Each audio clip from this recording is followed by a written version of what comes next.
गैर मुल्कियों के इनखला की तारीख में तोसी नहीं होगी। 30 अप्रैल के बाद कोई बगैर वीज़ा पाकिस्तान में नहीं रहेगा।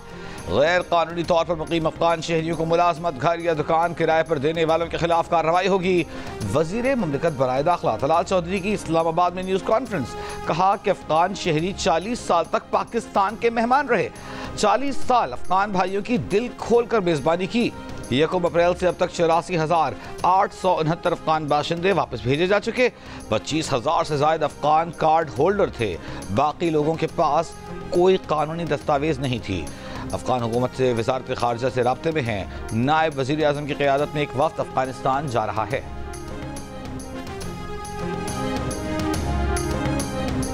पाकिस्तान की दुश्मन हमारी मुआशी कामयाबियों के खाइफ हैं।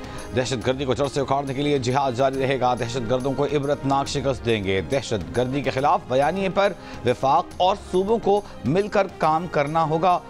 वज़ीर आज़म शहबाज शरीफ का अमन अमान की सूरत हाल का जायज़ा इजलास में इजहार ख्याल।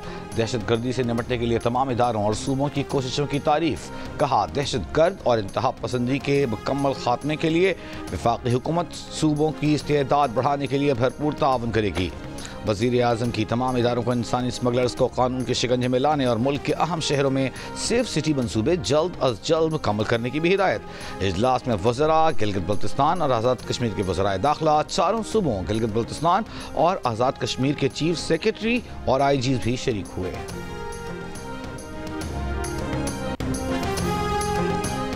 मुलाकात कराने की बजाय बानी PTI की बहनों को गिरफ्तार करके वीराने में छोड़ दिया गया। ये सुलूक काबिल मज़म्मत है।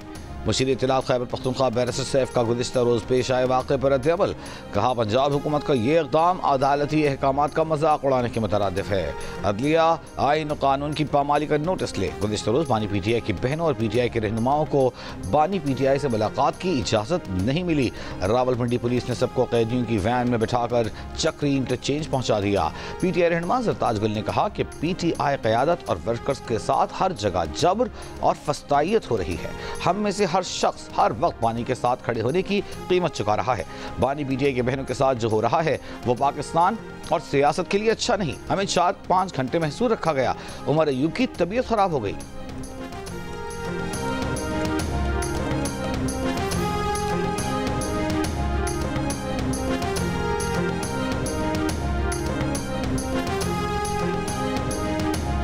पंजाब हुकूमत ने बानी PTI से मुलाकातें करने पर किसी को नहीं रोका। पंजाब हुकूमत का किसी को मुलाकात से रोकने में कोई अमल दखल नहीं। अलीमा खान सिंह के भाई की पार्टी के लोगों को मसला है, हमें कोई मसला नहीं। अपनी जमात की आपस की लड़ाइयाँ सड़कों पर मत लड़ें। वज़ीर इत्तलात पंजाब अज़मा बुखारी का बैरिस्टर सैफ के बयान पर रद्द-ए-अमल। कहा कि ये खुद ही मुलाकातियों की फहरिस्त से एक दूसरे के नाम निकालते हैं, फिर मलबा हुकूमत पर डाल देते हैं। जेल रूल्स के मुताबिक कैदियों से अहले खाना की मुलाकात जुमेरात के रोज़ होती है, लेकिन बानी PTI से हफ्ते में 2 दिन जुमेरात और मंगल को मुलाकातें होती हैं। बानी PTI से मुलाकात करने वालों की फहरिस्त उनकी जमात ही जेल हुक्काम को देती है। खबरों में रहने के लिए 3rd क्लास पॉलिटिकल स्टंट किए जाते हैं। इनके लोग खुद ही पुलिस की वैन में बैठते, फिर खुद ही अगले चौक में उतर जाते हैं। हफ्तावार फरमाइशी गिरफ्तारियां और फोटो सेशन अडियाला जेल के बाहर करने की बजाय कहीं और कर लिया करें।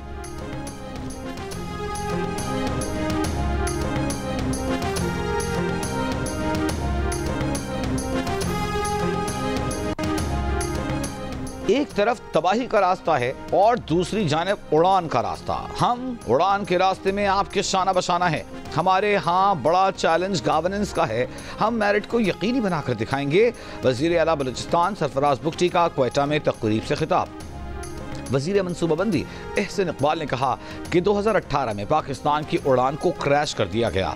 1993 में नवाज शरीफ की हुकूमत डिसमिस कर दी गई। अगर उस वक्त वो इस्लाहात हो जाती तो नवाज शरीफ डॉक्टर महातीर से बड़े लीडर होते। विजन 2025 को हमने अपने हाथों से क्रैश कर दिया। पाकिस्तान 1 अप्रैल 2022 को दाखिली तौर पर डिफ़ॉल्ट कर चुका था। अगर 2025 विजन पर काम जारी रहा तो 2047 में एशिया की सफ़े अव्वल की मईशत बन जाएंगे। अगर नवाज शरीफ को 10 साल मिल जाते तो पाकिस्तान तरक्की की मनाजिल तय कर चुका होता। आपने 25 करोड़ की आबादी की गाड़ी की चाबी गैर तरबियत याफ्ता ड्राइवर के हवाले कर दी, मगर अब हम तरक्की की राह पर गामज़न हैं। बलूचिस्तान पाकिस्तान की तरक्की में बहुत बड़ा दरवाज़ा है। बलूचिस्तान की पाकिस्तान की एक्सपोर्ट्स लॉजिस्टिक्स के हवाले से बहुत अहमियत है। आने वाले दौर में तरक्की का इन्हिसार इंसानी वसाइल पर है। हम इस पर बलूचिस्तान की हुकूमत के साथ मिलकर काम करेंगे। वफाकी हुकूमत और सिंध हुकूमत यकीनी बनाए कौमी इत्तेहाद को नुकसान न पहुंचे। अदालती हुक्म के मुताबिक इरसा में सिंध से वफाकी रुकन की तैनाती की जाए। ये मसला मुस्तकिल बुनियाद पर हल करने के लिए कानून में तरमीम की ज़रूरत हो तो की जाए। सिंध हाई कोर्ट का इरसा की तश्कील और नई नहरों की तामीर के लिए पानी की दस्तियाबी के सर्टिफिकेट के खिलाफ दरख्वास्त की समाअत के दौरान हुक्म। पूछा, क्या कैनाल्स पर कोई काम हो रहा है? एडिशनल अटॉर्नी जनरल ने कहा, अदालती अहकामात के बाद कैनाल्स पर काम रोका जा चुका। अदालत ने रिमार्क्स दिए कि ये कोई मामूली केस नहीं, इस मसले को एक ही बार ख़त्म करें। क्या कौमी इत्तेहाद से बढ़कर कोई चीज़ है? क्या इरसा में सिंध से वफाकी मेंबर की तकर्री हो गई? सेक्रेटरी इरसा ने कहा, अदालती फैसले के मुताबिक रुकन की तैनाती हमारा इख्तियार नहीं। अदालत की वफाकी हुकूमत को 29 अप्रैल तक जवाब जमा कराने की मोहलत। सिंध हाई कोर्ट ने इरसा की जानिब से पानी की दस्तियाबी के सर्टिफिकेट के खिलाफ हुक्म इम्तना जारी कर रखा है। दरियाए सिंध से मुतनाज़ 6 कैनाल्स निकालने के खिलाफ वकला का एहतजाज। बाबडो बाईपास पर एहतजाजी धरने में कराची से पहुंचने वाले वकला भी शरीक, ट्रैफिक मुअत्तल।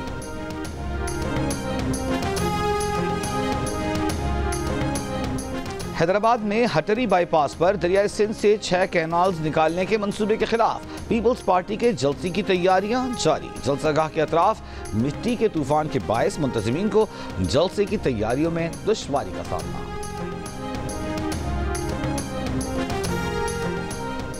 F10 में गैर मुल्की फूड चेन पर हमले की कोशिश। पुलिस ने गिरफ्तार 2 मुल्जिमान को इंसदादे दहशतगर्दी अदालत में पेश कर दिया। अदालत ने मुल्जिमान को 4 रोज़ा जिस्मानी रिमांड पर पुलिस के हवाले कर दिया।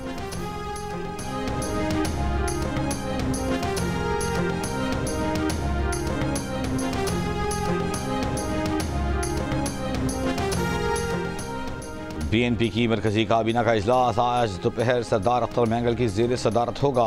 तर्जुमान BNP के मुताबिक काबीना इजलास में आइंदा के लाहेमल पर गौर होगा।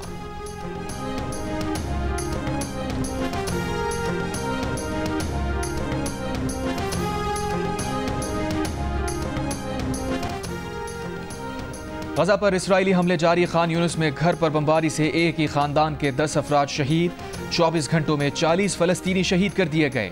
इसराइली वज़ीर कौमी सलामती ने गजा में भूख और प्यास को इसराइल की रियासती पॉलिसी करार दे दिया। कहा, हमास को हथियार डालने पर मजबूर करने के लिए कोई इमदाद गजा में दाखिल होने नहीं देंगे। हमास के साथ जंगबंदी की कोई डील नहीं होगी। और HBL PSL 10 में आज कोयटा ग्लैडिएटर्स और कराची किंग्स का मुकाबला होगा। कोयटा के 2 मैचेस में 2, जबकि कराची भी 2 मैचेस के बाद 2 पॉइंट्स पर है। इस्लामाबाद यूनाइटेड अपने तमाम मैचेस जीतकर टॉप पर है। लाहौर कलंदर्स के 3 मैचों में 4 पॉइंट्स हैं।